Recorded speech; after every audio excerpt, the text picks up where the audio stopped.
Hello, everyone. I am Jen Hassam, the Executive Director for the Broadband Institute, and it is a pleasure for me to welcome you today to this very special conversation. Instead of the usual spin on elections, we're doing something different today. We're asking a question that centers people and organizing. This afternoon, we're chatting together about where and how we can come together to build people's power towards meaningful change and debrief about the election. So I'm coming to you today from so-called Toronto, a territory of many, many nations, including the Mississaugas of the Credit, the Anishinaabe, the Chippewa, and the Haudenosaunee and Wendat peoples. This is land covered by the Treaty 13 and the Williams Treaty and is home to many diverse First Nations, Inuit, and Métis people. Most of us on the call are on land that is also part of historic and ongoing injustice. So if you want to learn more about where you're situated, I encourage you to check out the maps at native-land.ca. And now it's my pleasure to introduce to you our moderator and our friend, our ally, Amira Al-Gawabi. Amira is a human rights advocate and a journalist, and we have the honor of publishing her thoughts as a contributing columnist to Press Progress. She also writes regularly for the Toronto Star. Amira has had an extensive career working in human rights and supporting initiatives to counter hate and the promotion of inclusion, including being a co-founding board member of the amazing Canadian Anti-Hate Network. She currently serves as a commissioner on public policy a commissioner on the Public Policy Forum's Canadian Commission on Democratic Engagement, and is a delegate of the 2022 Governor General's Canadian Leadership Conference. So welcome, Amira, throwing it over to you today. Thanks so much, Jen, for that. And it's such a delight to be joining everyone today. I'm in Ottawa on the unceded Algonquin Anishinaabe territory, and today promises to be a really flourishing and nurturing discussion about organizing and how we can really amplify people's power. So let's just kick it all off. We're going to start with a short presentation from David Coletto, who will be speaking to us about some opinion research he's done. I'll be introducing him shortly. Following David, I'll be joined by three wonderful panelists where we will spend the remaining time digging into their experiences during this past federal election and what it means for the movements and communities they work with and represent. There will be lots of opportunities to join the conversation through the chat and Q&A functions because we do want to hear from you as well. Coming out of this, we hope to have a better understanding of how progressives can continue to build power post-election in order to have a meaningful impact on the critical issues that really all of our communities are facing right now. So now David is going to join me on screen. Hello, David. Hi there. So welcome, and he's going to get ready to share that screen of his as I introduce him formally. So David Coletto is CEO and a founding partner of Abacus Data, one of Canada's most respected market research firms. He's been tracking Canadian public opinion and consumer trends on technology, news consumption, and public policy for years, and is one of Canada's leading experts on generational change and millennials in particular. He's also the host and producer of In Focus with David Coletto, a new podcast that explores the intersection of public opinion, politics, public policy, and consumer behavior. So over to you, David. Well, thank you, Amira, and welcome everybody. It's a real pleasure to be here. I was asked to come and share just a few thoughts and some data points to hopefully set up the conversation today. And I like, Jen, what you said about this being a different type of debrief. Instead of coming to talk about what happened during the election, I'm here to give you my perspective of what I think has happened over the last 2 years and the lead up into the pandemic and how that affected the campaign. I think a lot of progressive Canadians will look at the results of the election and feel somewhat disappointed by the outcome. Not a lot changed in terms of the seat counts, nor in terms of the vote. But when you look deeper and you look at what Canadians are thinking, what their priorities are, I think that the election campaign itself, but more importantly, the years that I think many on this call have spent setting the agenda, raising issues in front of both decision makers in Ottawa and provincial capitals, as well as with Canadians, it has worked to really move not only the public, but in fact, I think the narrative in a more progressive direction. And you even had just half an hour ago, the Prime Minister, I'm sure this will create a little bit of heartache for people, but using the term, progressive agenda in how he viewed the cabinet that he formed and was sworn in earlier this morning. And so what I want to do is take you through a little bit about how I think the pandemic and the election itself has created a real opportunity for progressive organizations, progressive leaders, progressive activists to keep building on that momentum. Now, I've been doing probably more public opinion research in the last 2 years than I've done in the previous 8. And it's really centered around how this pandemic has certainly affected people's economic and social well-being, how they're feeling day to day with the anxiety of knowing that their health is at risk, their jobs are at risk. But one of the things that's appeared to me, and this comes from a survey we did last fall, is that almost every Canadian at least understands that this pandemic has fundamentally changed so much of their world and of the broader world, right? 83% believe that the pandemic requires us to rethink how we work and run the economy more generally. And so the very notion of change, the very notion that I think Canadians, in fact, many people around the world are much more open-minded to asking themselves, are the structures, are the systems, are the institutions that are in place working? And the pandemic put a spotlight on many aspects of that system, whether it's our long-term care system, which clearly failed and was in crisis for much of this pandemic, whether it's the level of inequality, our housing situation, our healthcare system, all of those have been in the forefront. And some work we did with the Broadband Institute just before the election, I think, put it into focus. 57% of Canadians believe the pandemic further increased inequality in our society. There was an understanding that, the economic consequences did not impact everyone equally. We know that younger people, women, those from racialized and marginalized communities were hit the hardest in terms of their economic and social and emotional well-being. And so that inequality extends. So what does it mean? Well, think of some issues that have been front and center during the campaign. Housing. I don't think there's been a campaign, at least that I've observed, in which all the parties and all of the leaders were out actively talking about housing affordability, affordable housing, and the fact that whether you own a home or not has exacerbated existing inequalities. Just yesterday, there was a report out from CIBC that suggested that found that about $10 billion worth of wealth has been transferred from parents to their kids in order to help those kids buy a home. But underneath that, in the narrative that didn't appear, was the fact that the fact that parents could do that only exacerbated the pre-existing inequality. So housing is now front and center, and there's going to be a lot more conversations about that as we head into provincial elections in Ontario and in Quebec. Think about priorities of people. 74% of Canadians said that they're much more likely to be focused on their own health and well-being. Our priorities have changed, right? We've heard about this so-called Great Resignation. I think we've seen an empowerment of workers who are saying, enough's enough. I'm not going to live with, bad pay, bad working conditions. And so this is new opportunities for the labor movement and for others who want to empower workers because workers are looking to be empowered, and they're finally, I think, saying, we're not going to take it anymore. We also have seen a real recognition that our health system, while cherished and part of our identity as Canadians, is broken and is going to be broken for a long time. We're going to need leadership to figure out how do we rebuild our publicly funded universal healthcare system in the future. And then lastly, in the research we did with the Broadband Institute, nobody wants to go back, or very few people want to go back to the way it was. And we asked people, you look ahead, how do you want this recovery to work? Well, 70% say they want to build an economy and society that is more fair and equitable than it was before the pandemic. And they see this as an opportunity to move forward. And so when I look at that world, I see great opportunity. Now, there's also some threats on the horizon. We know that there is some anxiety around the level of public spending.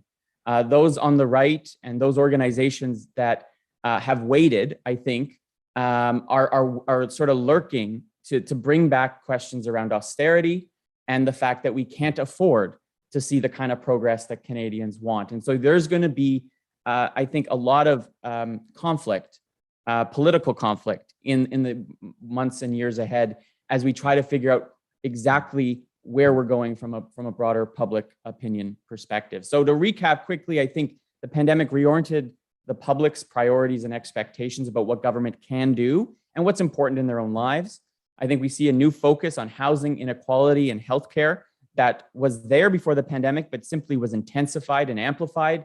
And as I said, I think there's real opportunities for progressives to take advantage of a public that's much more open, much more willing to listen to bold, progressive ideas, because they realized the old system wasn't working and the pandemic just highlighted and amplified the problems that existed. So I think there's a great conversation to have, and I think it's a really great opportunity for progressives to build on the success they've had in recent years. Amira? Yeah, thanks so much for that, David. Before we let you go, I just wanted to ask you, you've clearly laid out here that folks, they can identify problems with society, perhaps in sharper focus than previous to the pandemic. And so how important will it be for progressives to communicate the vision of a more equal society in the way that they're organizing? I think it's critical. I think you're right. I think people have paid more attention to the news than they ever have. We saw that in our own data. We've been tracking kind of news consumption. So I think that's tailed off a little bit. I think there's a fatigue out there. And so there's risk with that fatigue, right? That people kind of just step away and don't necessarily want to engage. I think the election demonstrated some apathy, right, for politics. I think partly because of the cynicism around calling an election in the first place when people weren't really interested in it. That being said, though, I see outside of the formal political environment a lot of interest in community, in improving people's lives, and a real sense that there's injustice out there. Whether it's Indigenous reconciliation, whether it's, as I said, inequality, housing, healthcare, all of those issues over the last year have in a way smacked the public in the face. And so that creates a real opportunity, but you have to communicate and you have to constantly be engaging that public in the discourse and the conversations that you want them to be engaged in. That's really great, David. And certainly I'm sure we're going to dig into that sort of theme around how do we communicate and how did it go during this election. So thanks so much for your thoughts, for that quick presentation. It's really set the table quite nicely. And we'll now head over to our panel. So thanks so much, David. Thanks for the opportunity. Yeah, thank you. So over to our panel of experts and activists to talk about what the election was like from the point of view of their communities. So as they sort of come onto the screen, I will introduce each of them to all of you, and many of them, of course, are quite familiar. So we have with us Bea Brusk, who was elected as the president of the Canadian Labour Congress in June 2021, from the strike lines and bargaining tables of UFCW Local 832 to her time on the UFCW Canada National Council of Human Rights, Equity and Diversity Committee. Bea has spent over 3 decades serving workers and families as an activist, a workers' advocate, negotiator, community organizer, and union labor leader. So welcome, Bea. Thank you, Amira. Thank you. We also have with us Judy Duncan. Judy founded Acorn Canada over 16 years ago in August 2004. Under her management, the organization has now grown to over 140,000 members, 24 chapters, and 9 cities across the country. Before moving back to Canada, Judy worked as a lead organizer for Washington Acorn. So welcome, Judy. Hey, thanks. And finally, we have Alejandra Bravo, the Director of Leadership and Training at the Broadband Institute, an NDP candidate for the federal riding of Davenport. She's also the Director of the Power Lab, a leadership learning initiative focused on local organizing for a fair economy. Alejandra has a 25-year history of working for progressive social change with grassroots, immigrant, and labor groups. So welcome, Alejandra. Thank you. All right, so we're just going to get right into this conversation. I'll start with you, B. So what were some of the barriers and opportunities that you found mobilizing your members during a pandemic election? Well, some of the barriers of having an election in the middle still of a pandemic was, of course, that we had to do things differently. We couldn't rely on the traditional campaign rallies, all of the activists coming together in a room to hear speeches in person and to have those gatherings that we're all very much used to when it comes to working campaigns. Even the door knocking in some parts was a little bit different this time. But we found ways to manage that and to navigate that. And we'll talk about that a little bit further down the line. But I also feel like we had some really good opportunities here because, as we heard David speak about, coming through the pandemic laid bare some really existing inequities that workers have been well aware of and that we've been trying to get a lot of airtime on and haven't had that success in past elections. And every single party was very focused on winning workers' votes and speaking to some of those points. So it also has given us some opportunities to really rally around these issues and to try to get things accomplished that we haven't had the ability to really push forward on. No, absolutely. For sure. And I certainly was getting text messages from the CLC and the e-blasts and all of the various ways to try to reach out to people. Alejandra, I'm sure that of course was a part of the challenge, reaching people during a pandemic. Describe to us, what were some of those barriers in running a campaign at this time? Well, I definitely agree with B. That's the mood of the election and the anger at the timing was a barrier. People were really concerned about the pandemic, and it was very difficult to connect at the doors, especially entering apartment buildings. So tenants who are so core to the left. There were difficulties faced by Elections Canada. On election day, 10 of our polls didn't open on time for hours. And so recruiting staff, training, finding locations, just the administration of such a massive undertaking. And then the electoral system itself, I'd say, first past the post asks people to vote against what we fear and not for what we want. And that's always going to be a barrier for us. But there are huge opportunities for the left. I agree. I mean, this was the election in which I saw the greatest number of young people ever. There were so many days where there were more people under the age of 18 volunteering in our campaign than there were qualified electoral voters over the age of 18. And that's exciting because they're replacing a generation that was afraid to come out, older people.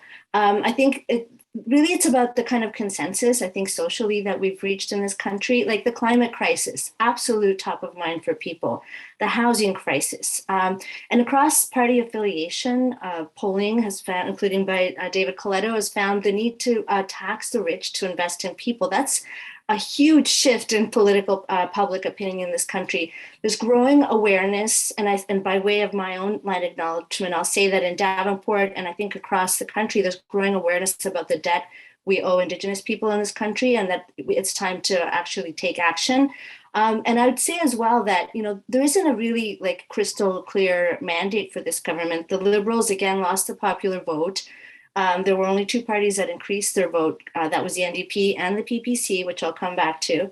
And, I think people want action. In a minority government, it's possible for the left to actually move a lot of things, to play a decisive role and to deliver. But I want to come back to the kind of the warnings that we got in this election. I think that the growth of the anti-establishment right is something that we really have to contend with on our side. This combination of kind of male chauvinism, xenophobia, white supremacy. The right is clearly organizing, and they took advantage of the vaccination wedge, which I wish hadn't been a wedge. In fact, it should have been a public health conversation. But on the left, we need to know that for many workers and for many communities, that anti-establishment sentiment is really attractive because underneath there are real grievances. People see that their lives materially aren't improving. And that's what draws them in, and we need to focus on that. So I think it's a call for us to pay more attention to the field, more investment in organizing, and more supporting building worker and community leadership, because the win is at the door and on the ground. Well, thanks so much for that, Alejandra. You covered a lot of ground. And one of the things that really resonated in what you just shared with us is that idea of really mobilizing people around the ways in which they feel that institutions have let them down, that governments have let them down, and making sure that progressives are part of that conversation, making it clear as to where is the right place to direct that anger, that hurt, that that feeling of disappointment. So over to you, Judy. How has it been for you? 140,000 members across the country. Certainly, that's a lot of reach. And then, of course, beyond those circles, how was it to try to communicate during this election around the issues that matter to Acorn?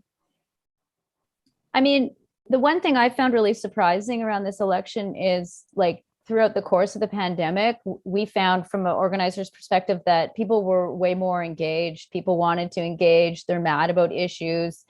The issues aren't drastically different than before the pandemic, but the level of engagement that we've seen from like low and moderate income people across the country is increased. So we thought that would translate into the election, and it didn't really from our perspective. Like, it seemed as though there was a really big disconnect between the use of like electoral politics to bring real change. And so that was just something that like we found quite interesting and surprising in terms of engagement.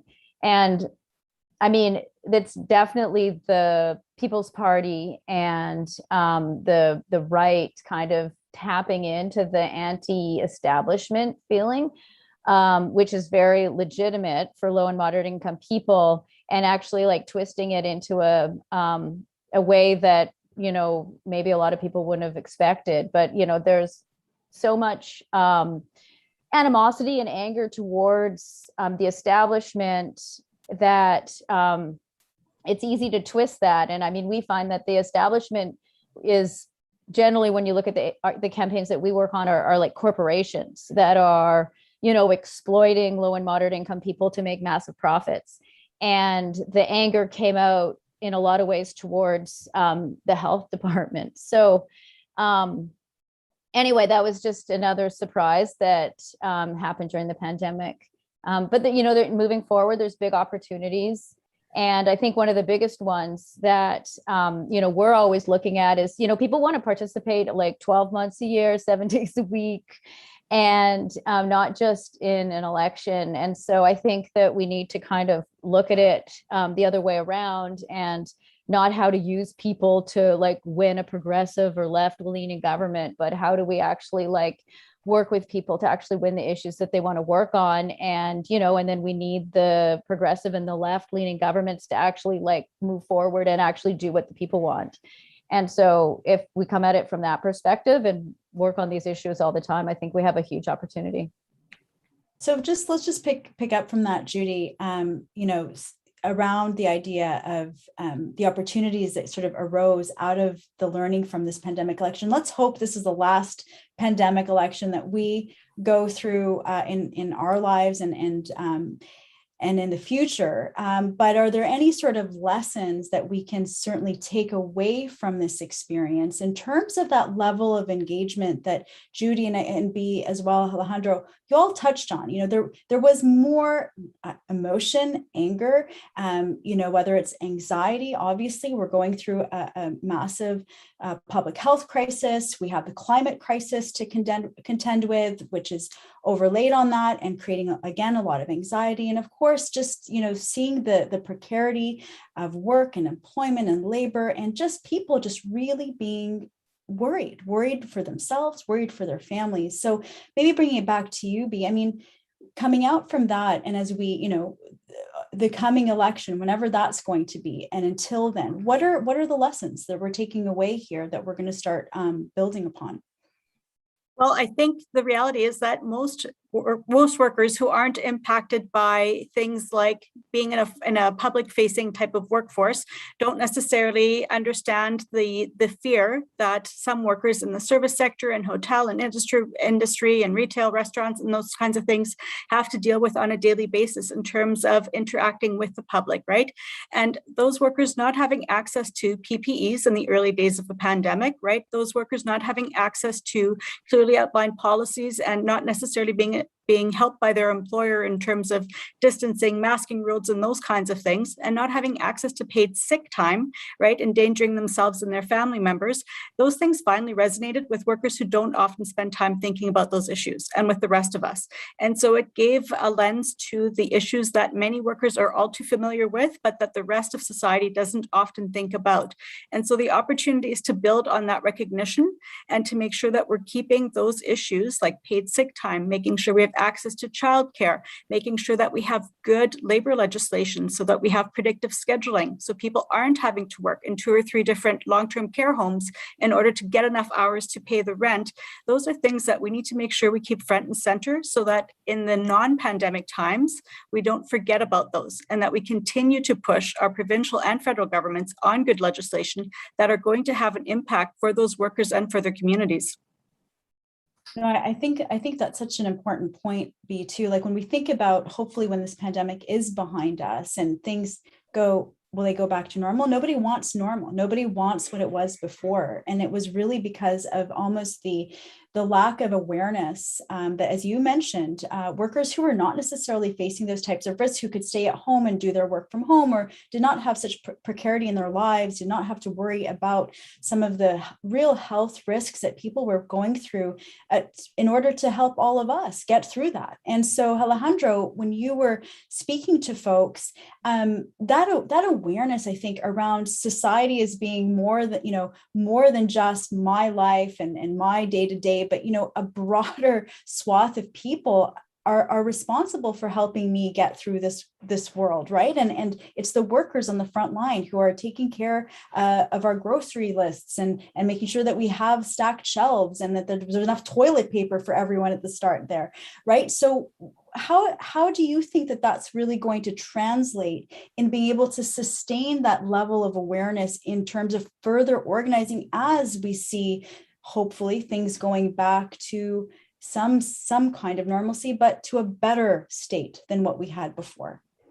Yeah, I think that one of the things that from a policy perspective is that we have to make the asks so big that people actually want to spend their time and voting and coming out and volunteering. I think that the focus on taking profit and corporate interests out of things like healthcare, the things that people need most, like long-term care, we know that not everything belongs in the market. The housing crisis has shown that. And so the kind of corporate control in telecommunications, the lack of access to finance, think about payday lending that Acorn has been so instrumental in moving to the top of the agenda, that's hurting people. We know that, when we talk about the market, it won't solve the climate crisis just to kind of work with like innovative enterprises. These are big opportunities, and I'll say for social democrats, for people on the left. And it's super important to kind of say at the same time, if we don't, go to the wealthiest and make sure that they're being taxed fairly, that what's at risk is really huge. And that's austerity, and that means cuts to services, that means healthcare cuts.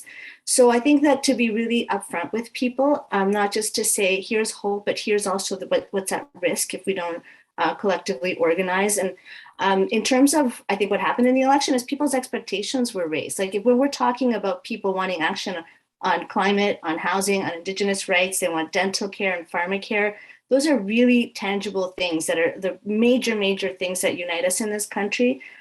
People, I think, are going to, it's the subset of people that are always organizing are going to continue to do that.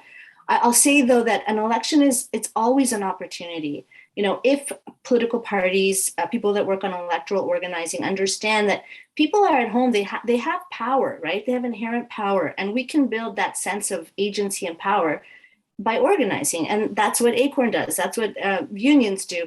But it's about structuring collective action so that people see that they can make a difference, right? When they turn out that they're going to get something that's materially going to make their lives better. And I think, that the relationship between social movements and electoral politics is something that we really need to do more work around, because elections is a chance for us to test our power. They're an essential recruitment strategy, but it only works if we invest in training and developing leaders and setting goals and in organizing in ways that people feel like they can actually win. And that's restoring faith in the system. So Judy, how do we do that? How do we restore faith in the system? How do you do that with your members, especially when, you know, we're living in the housing crisis, as we saw in David's presentation. There's so many folks who are really struggling to find a place to live, one of the most basic necessities of life. And so how do you keep people hopeful and engaged when there isn't an election looming in the horizon and you have to actually keep their attention going? Right. Well, I'm not 100% sure on how to restore faith in the system. But what I do know is that, you know, people want to fight, and we need to not be afraid to lose sometimes, because I feel like there's often a lot of hesitancy around fighting and only fighting fights that you know you can win, because then you have to prove that, you know, you're going to win. But, you know, we fight all the time, and, you know, maybe we only win like 1 out of 3, 1 out of 4 things that we're fighting for. So we fight for a lot of small things, but it's that act that like engages people in showing that, okay, collective action works. Maybe it doesn't work every time, but you got to keep doing it. And, you know, I always say that organizing is almost like a medicine for arthritis, right? Like it's like a muscle, like you have to move it. If you're not organizing, if you're not moving your arm, you won't be able to move your arm. But so we can't just expect like the population to come out and like vote in some sort of perfectly progressive way in elections if we're not like engaging and fighting for those 4 years between each election, because that's like the most important thing, is actually talking to people, finding out what they want to work on, and then, you know, taking a shot at that, getting them together and doing a small fight, you know, and it's those small fights that then add up into the big ones.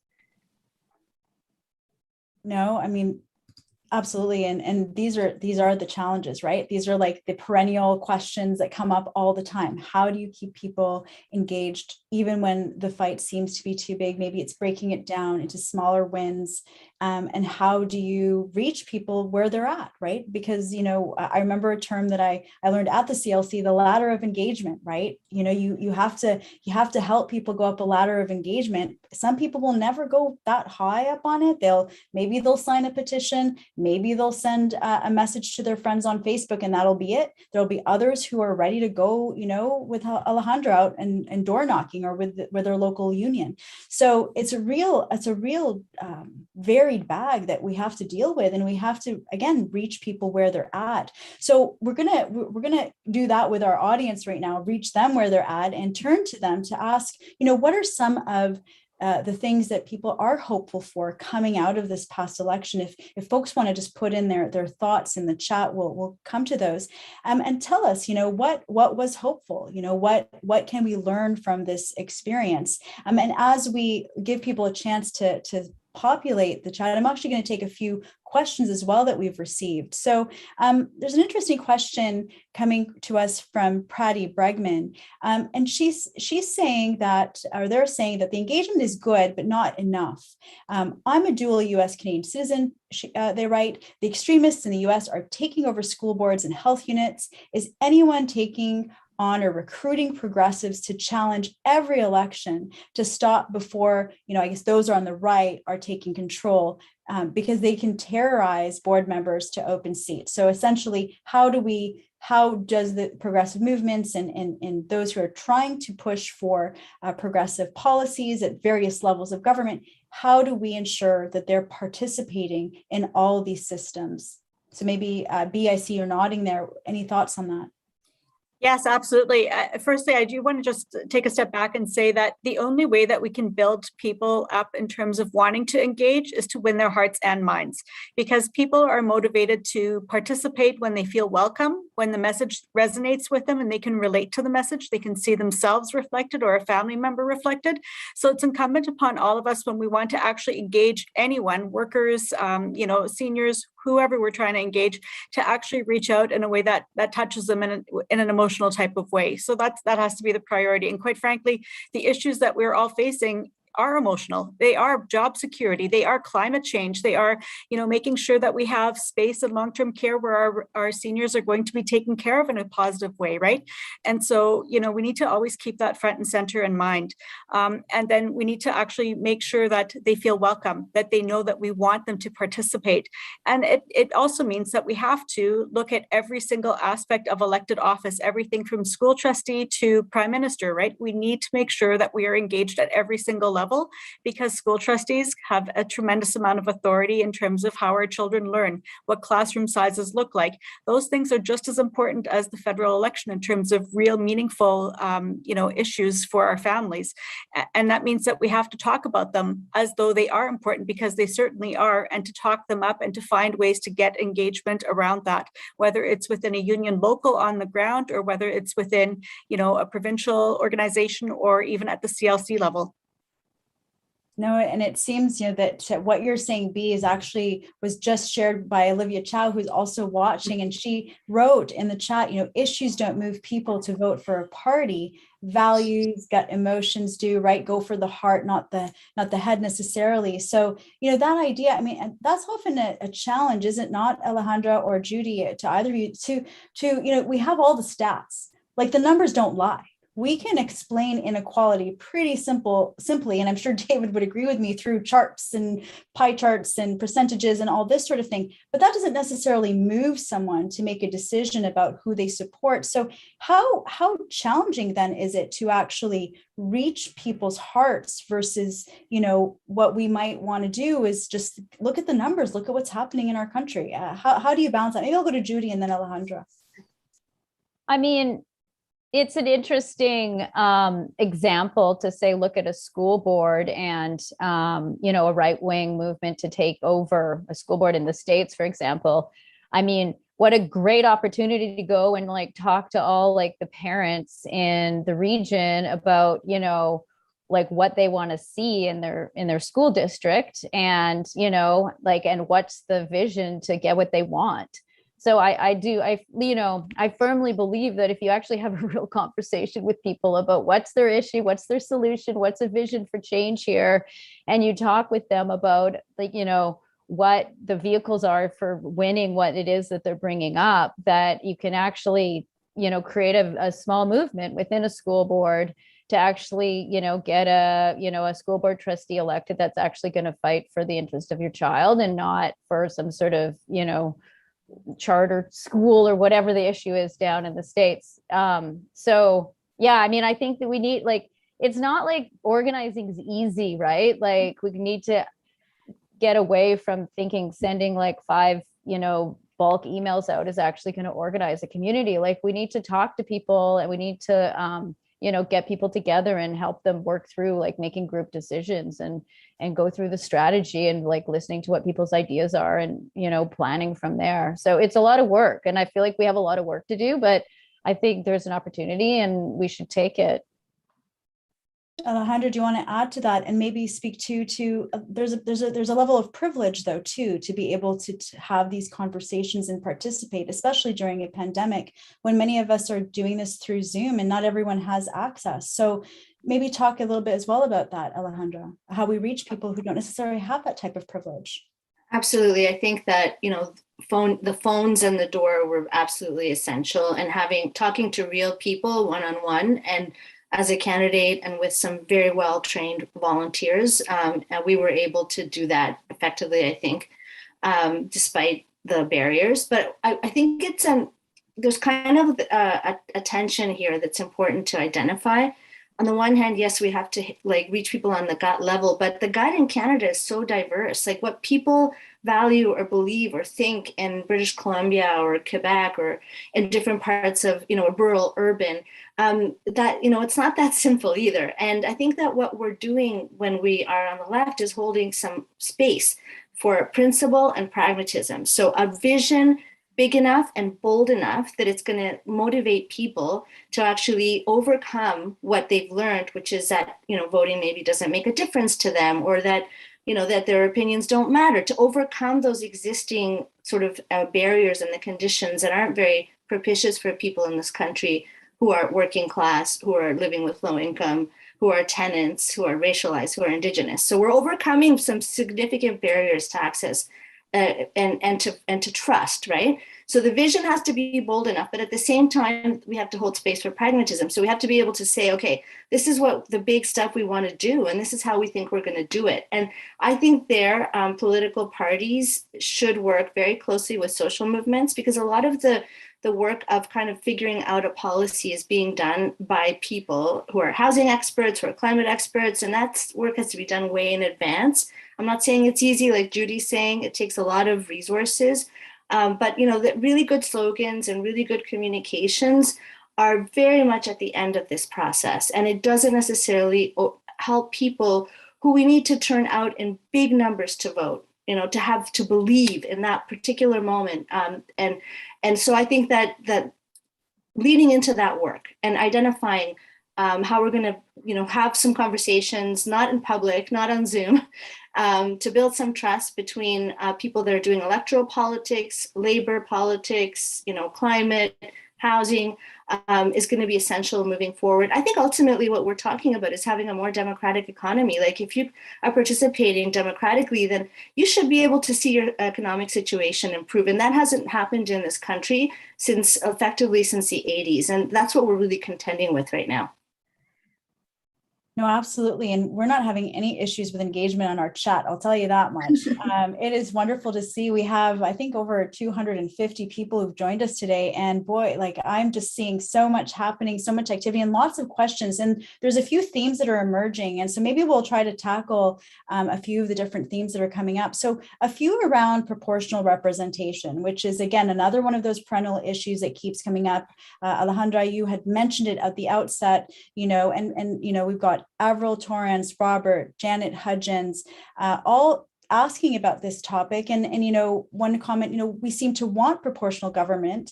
Isn't that what this last election tells us? And then, how do we get there? How do we communicate what that might look like?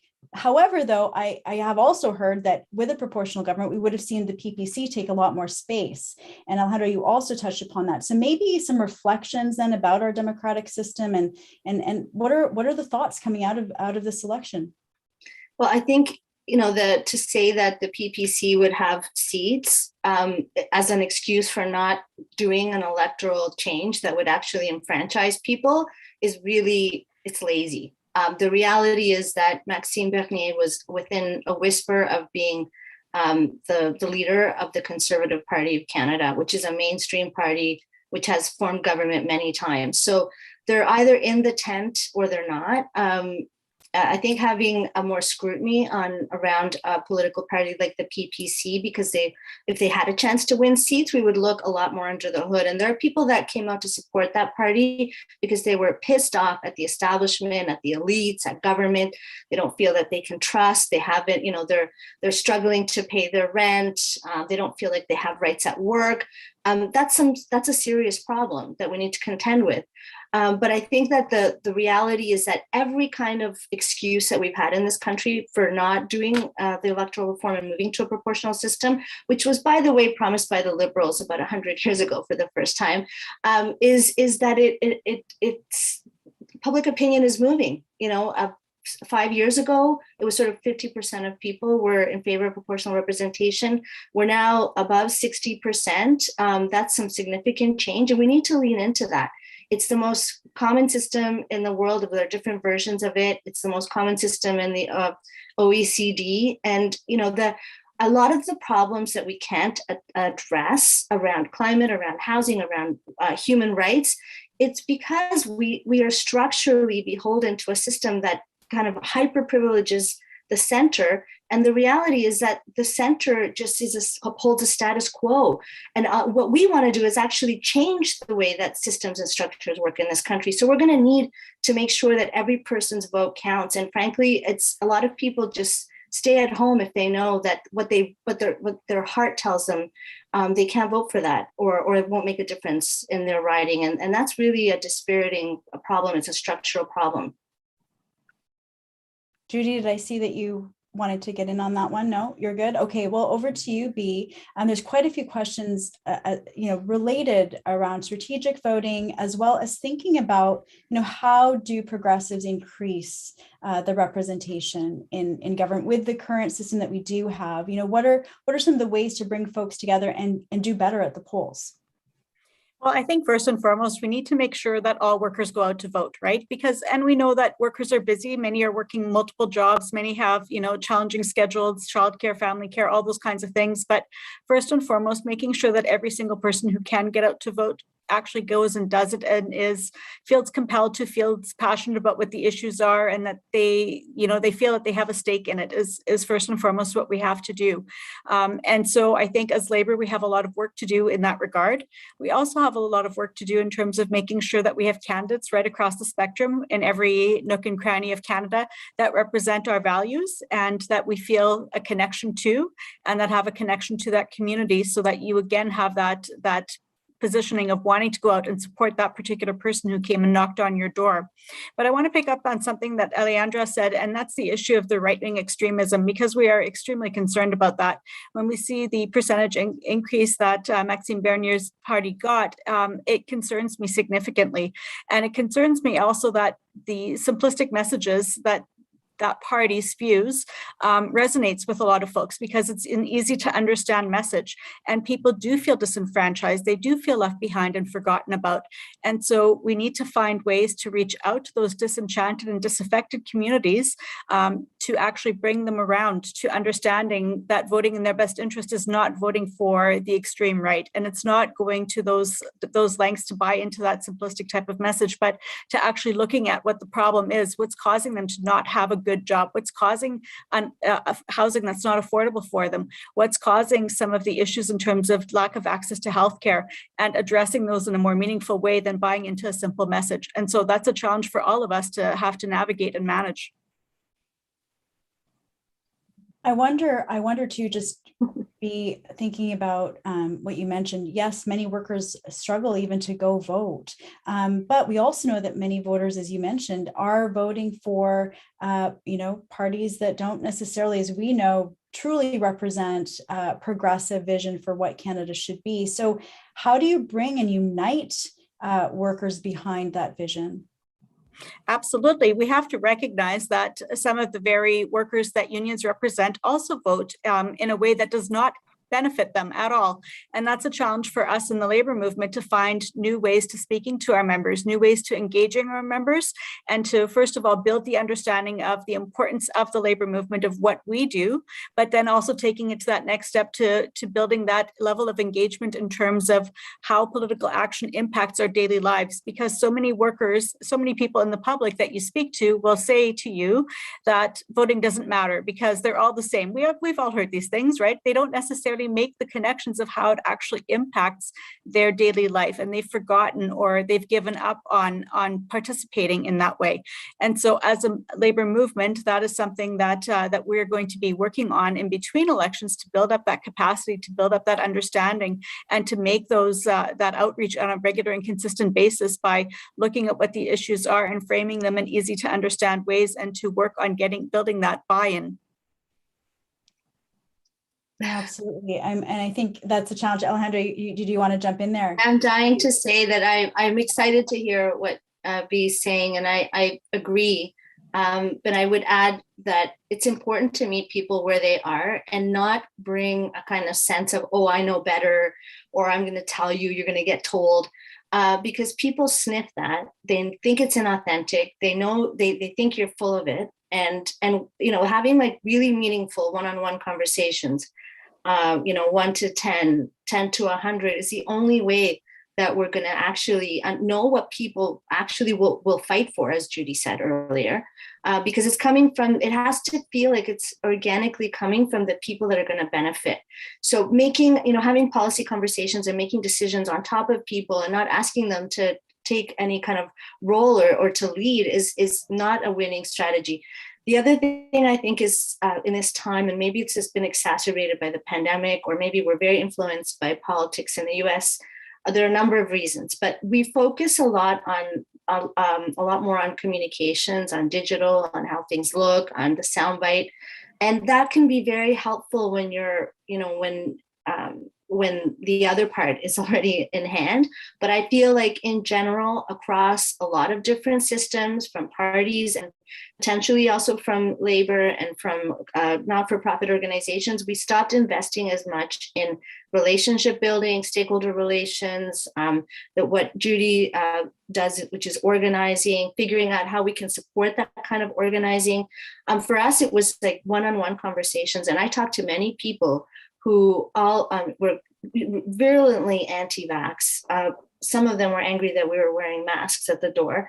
But I listen to people because I know that we have more in common than we don't. And after listening, I know that it made a difference. They may not have come out to vote for me, but that's an investment to pay for the future. And I think that there's a kind of a feeling that the politicization of the vaccine, like the abortion issue, it's a really good way for maybe the liberals to wedge the conservatives, but what it does is it leaves people thinking that these are simplistic conversations, and it excited them. And I think that people looking down on communities, looking down on working class people, looking down on people that are struggling to pay their bills is a terrible way to build a society where people have more solidarity with each other. We got to go the other way. No, thanks for that. I definitely take the point about the communications, although I will say that having worked in communications for the labor movement, I'm a little bit brokenhearted that digital doesn't matter as much as we sometimes like to think. However, that being said, we do know that you can reach a lot of people through whether it's the Facebook ads, whether it's the text to text, all of these new ways of reaching folks. I totally hear the point, of course, that nothing replaces the face-to-face, sitting in my room, staring at a screen all the time. I mean, we all feel that, those of us who are doing this kind of work from home. But that being said, what is the role then of digital? Or are we not thinking about it in the right place? Or are we putting too much stock in digital engagement or not enough? I'm sure there's no magic bullet, but we all remember, sort of the excitement around seeing digital, advance campaigns for, say, Barack Obama in the US. That was progressives around the world were talking about that. And this is a new way of reaching folks and getting into people's vision and line of sight. So maybe just go a quick round before we sort of get towards wrapping up and seeing if there's any more questions that we can get to very quickly. But the role of digital, what is that role? What does it look like? Because it certainly can't be ignored. So let's go around. Let's start with B, who's again nodding about this, and then we'll go to Judy, and then back to Alejandra. I agree with Alejandra that, standing in front of a person and having a face-to-face conversation is absolutely the best way to motivate that individual to feel welcome, to get engaged, and to understand what their issues are. So you're not lecturing to them, but you're having a conversation about what the importance is to them and to their family.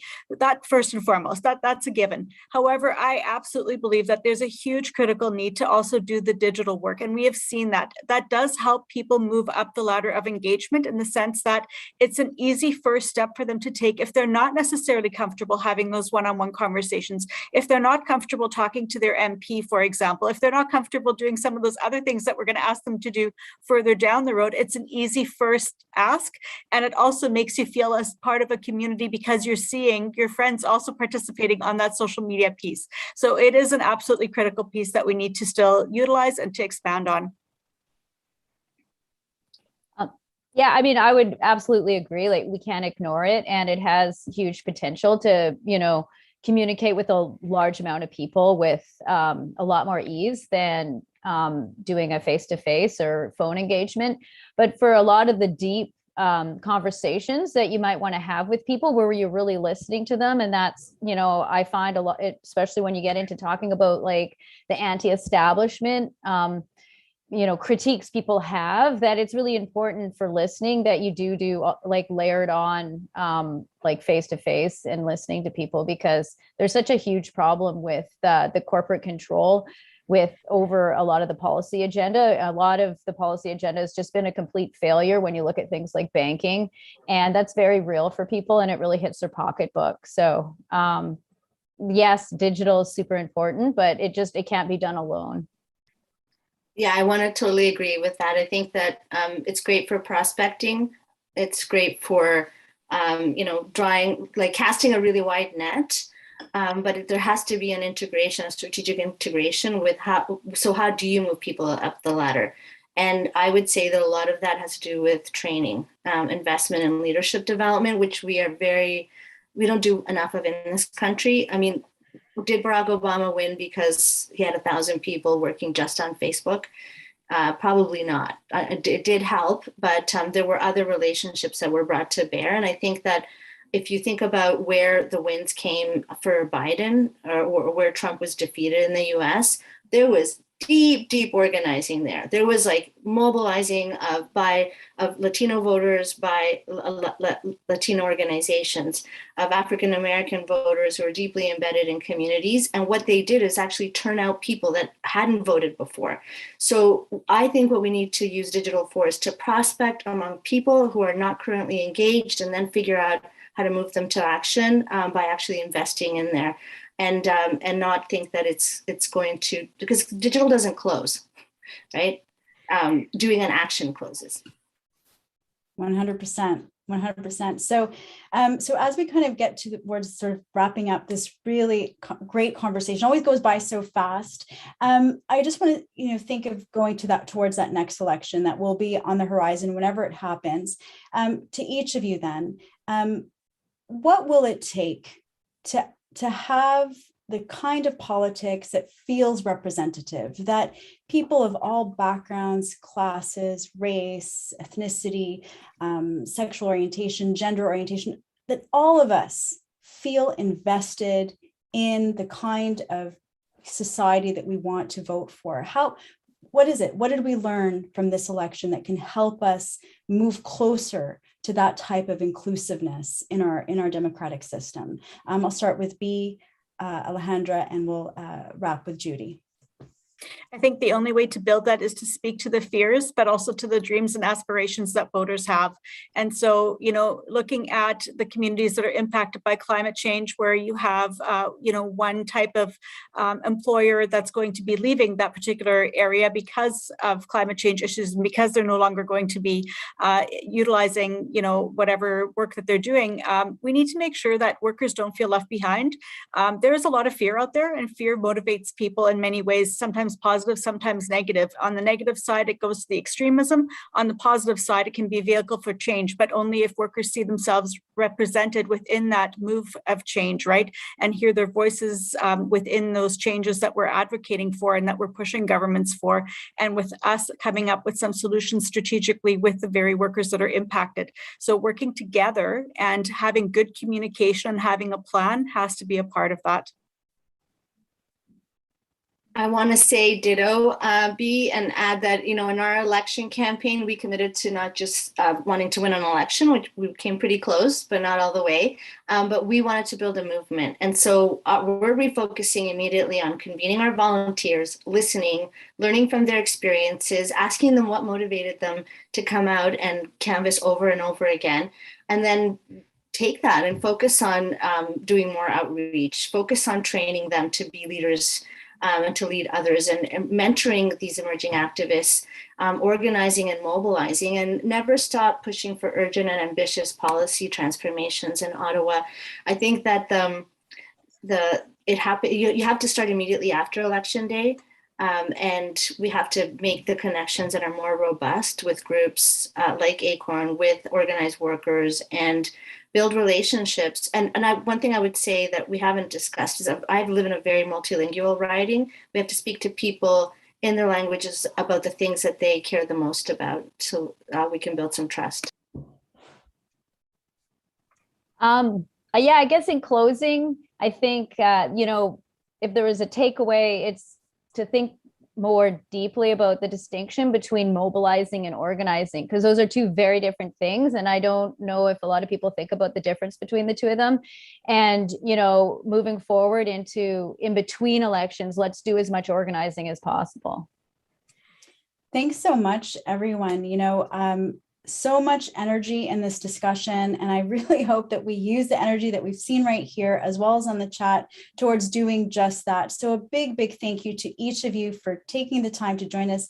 Thank you to our incredible audience, lots of great thoughts. Thank you to David Cleto. Thanks to the Broadband Institute team, and I'll sort of pass it on to Jen Hassam for a final word before we close. So thanks again.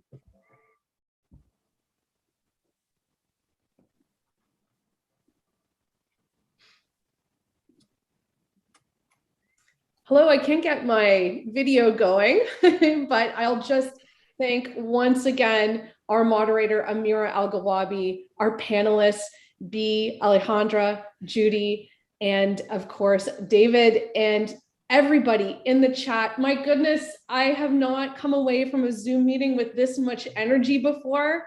I am pumped, and what a great, fulfilling way to kick off between elections. So thank you again for taking an hour out of your day to join with us and to be talking about organizing issues, going big and bold, and really working with people to lead so that they see themselves reflected in all of the work that we're doing. So let's go get it, everyone. Thank you so much. Thank you.